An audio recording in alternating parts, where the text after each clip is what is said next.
নমস্কার বন্ধুরা, মনীষা রান্নাঘরে সবাইকে স্বাগত। প্রতিদিনের মতো আবারও নিয়ে চলে এলাম দুর্দান্ত স্বাদের একটা রেসিপি। আর আজকে আমি বানাচ্ছি সকাল বা সন্ধ্যের টিফিন বা ব্রেকফাস্ট রেসিপি। এমনকি এটা ডিনারেও দারুণ লাগে খেতে। তো এই রেসিপি সত্যি অসাধারণ একটা রেসিপি আর ভীষণই হেলদি। তো বাচ্চা বড় সবার কিন্তু খুবই ভালো লাগবে। তাহলে চলুন বন্ধুরা রেসিপিটি শুরু করি। আর দেখে নেওয়া যাক এই রেসিপির জন্য আমার কী কী লাগে। তো প্রথমে এখানে আমি নিয়েছি ছোলার ডাল 50 গ্রাম। ছোলার ডালটাকে আমি 3 ঘন্টা আগের থেকে ভিজিয়ে রেখেছিলাম। আর 3 ঘন্টার মধ্যে কিন্তু ছোলার ডালটা বেশ ভালোভাবেই ভিজেছে। আর এখানে আমি নিয়েছি সুজি। তো এই বাটির 1 বাটি পরিমাণে আমি সুজি নিয়েছি। সুজিটা সরু দানার সুজি। তো এদিকে একটা মিক্সিং জার নিয়েছি, ওই জারের মধ্যে আমি সুজিটা প্রথমে দিয়ে দিলাম। এবার আমি দিয়ে দিচ্ছি ছোলার ডাল। তো এই ছোলার ডালের মধ্যে এবার আমি দিয়ে দিচ্ছি টক দই। তো বন্ধুরা, দইয়ের পরিমাণটা আমার এখানে ছোট চামচের 5 চামচ পরিমাণে দই আছে। দইটা যেহেতু একটু টক বেশি, তার জন্য দইয়ের পরিমাণটা কম নিয়েছি। সব কিছু কিন্তু আমি এখানে সমানভাবে নিয়ে নিই। এবার দইটা দেওয়ার পরে ওই বাটিটা দিয়ে অল্প পরিমাণে আমি জল দিয়ে দিলাম। তো জলটা দিয়ে এবার বেশ ভালোভাবে মিশিয়ে নিচ্ছি। আর এটা কিন্তু আমি দুবারই বেটে নেব। তো বন্ধুরা, মিক্সিং জারটা যেহেতু ছোট, এটা কিন্তু একসঙ্গে বাটা যাবে না। আমি কিন্তু এটা অর্ধেক করে দুবারে বেটে নেব। তো জলের একটু প্রয়োজন ছিল, ওখানে কিন্তু জল দিয়ে আমি বেটেছি। তো প্রথমবারে দেখুন বন্ধুরা, এটা কিন্তু খুব সুন্দরভাবেই বাটা হয়েছে। তো এটা আমি এখন একটা পাত্রে নিয়ে নিচ্ছি। আর এরপরে আমি কিন্তু কিছুটা ওই ছোলার ডাল সুজি আর দইটা রেখেছি আর একটা বাটিতে, ওটা কিন্তু আবার ওই মিক্সিং জারে দিয়ে একটা মিহি পেস্ট করে নেব। তো বন্ধুরা দেখুন, এরপরে আমি বাকি যেটা ছিল এটা জল দিয়ে বেশ ভালো করে পেস্ট করে নিয়েছি। দ্বিতীয়বার এটা একটু বেশি জল দিয়ে পেস্ট করেছি। আর এখন আমি এটা বেশ ভালোভাবে মিশিয়ে নেব।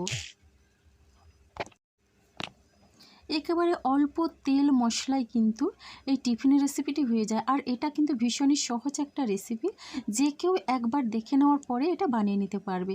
তো বন্ধুরা দেখুন, এটা আমি কিছুক্ষণের জন্য মিশিয়ে নেওয়ার পরে এখানে স্বাদ অনুসারে দিয়ে দিলাম লবণ।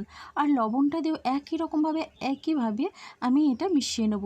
তো বন্ধুরা দেখুন, এইভাবে এক সাইড থেকে এইভাবে গোল গোল করে আমি মিশিয়ে নিচ্ছি। এই রেসিপিটা কিন্তু সকালে ব্রেকফাস্টে যেমন ভালো লাগে, ডিনারেও ভালো লাগে, এমনকি সন্ধ্যের সময় হালকা খিদে পেলেও খুব সহজেই এটা বানিয়ে নেওয়া যায়। দুর্দান্ত স্বাদের একটা টিফিন রেসিপি। ঢাকনা দিয়ে আমি রেস্টে রেখে দিয়েছিলাম 5 মিনিটের জন্য। তো 5 মিনিট পরে দেখুন বন্ধুরা, ফিরে এলাম। তো ঘনত্বটা দেখুন এইভাবেই থাকবে, তবে আমি আরও এখানে 2 মিনিটের মতো এটা মিশিয়ে নেব। সময় নিয়ে একটু মিশালে কিন্তু এটা ভীষণই ফুলকো হবে আর অনেকটা নরম হবে। তো এরপরে এখানে দিয়ে দিচ্ছি হাফ চামচের থেকে একটু কম গোটা সাদা জিরে। সাদা জিরেটা দিয়ে একই রকমভাবে আমি এইভাবে মেশাতে থাকবো। আর জিরেটা দিয়ে মিশিয়ে নেওয়ার পরে এখানে আমি দিয়ে দিচ্ছি 1 চামচ পরিমাণে গ্যাস্ট্রোফাস্ট। তো এটা ইনুর মতনই কাজ দেয়। কালারটা দেখছেন এই রকম, তবে এটা মিশিয়ে নেওয়ার পরে কালারটা কিন্তু এইরকম থাকবে না। অল্প পরিমাণে আমি জল দিয়ে দিলাম। ওই গ্যাস্ট্রোফাস্টের উপর জলটা দিয়ে এরপরে আমি বেশ ভালোভাবে মিশিয়ে নিচ্ছি। দেখছেন বন্ধুরা, মিশিয়ে নেওয়ার পরে কিন্তু ব্যাটারটা অনেকটা হালকা হয়ে গেল আর অনেকটা ফুলে উঠেছে। তো এইভাবে আমি এখানে 20 সেকেন্ডের মতো মিশিয়ে নিলাম। আর এটা মিশিয়ে কিন্তু বেশিক্ষণ রাখা যাবে না, এরপরে কিন্তু শুরু করে দিতে হবে রেসিপিটা।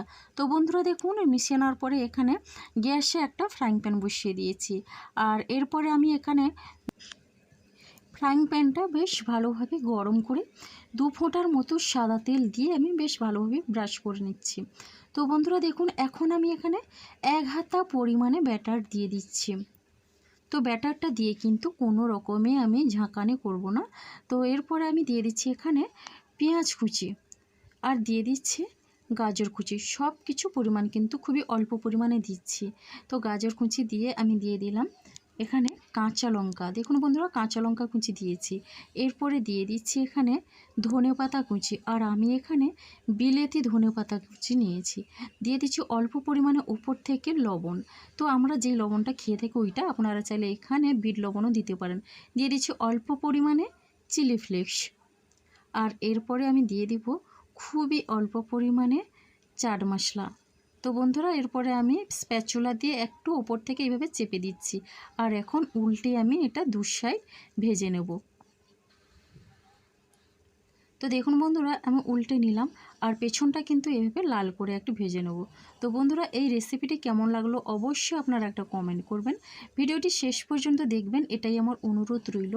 রেসিপি ভালো লাগলে লাইক, শেয়ার, কমেন্ট এবং সাবস্ক্রাইব করে আমার পাশে থাকবেন।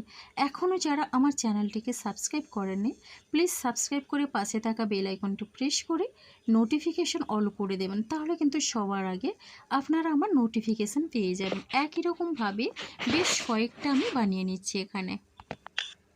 আর এই টিফিন রেসিপিটি অবশ্যই বাচ্চাদের টিফিন বক্সে প্যাক করে দিতে পারেন। এটা কিন্তু অফিসের লাঞ্চ বক্সেও দারুণ লাগে।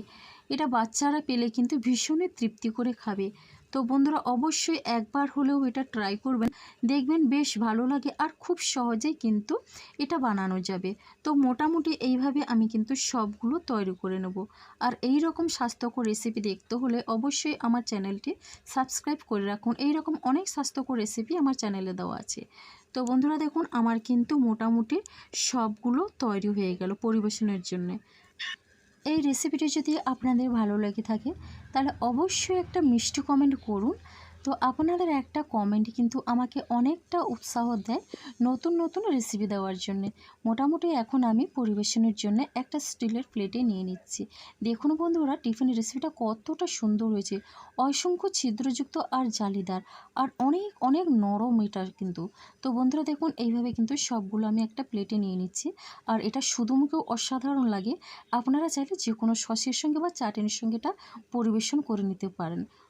তো আমি কিন্তু চাট মশলা দেওয়ার কারণে এটা অসম্ভব সুন্দর হয়েছে খেতে। তো দেখুন বন্ধুরা, উপর থেকে চাট মশলাটা কতটা সুন্দর লাগছে আর এতটাই নরম সফট, আর কি বলবো। তো আপনারা একবার হলেও এটা টমেটো সসের সঙ্গে ট্রাই করুন, দেখবেন বেশ ভালো লাগবে। তো আজকের রেসিপিটি আমার এই পর্যন্ত। আর আগামীকাল আসবো আবারও একটা নতুন রেসিপি নিয়ে। তো বন্ধুরা, আপনারা সবাই সুস্থ থাকুন, ভালো থাকুন। অসংখ্য ধন্যবাদ আর অনেক অনেক ভালোবাসা রইল আমার সোনা বন্ধুদের জন্যে।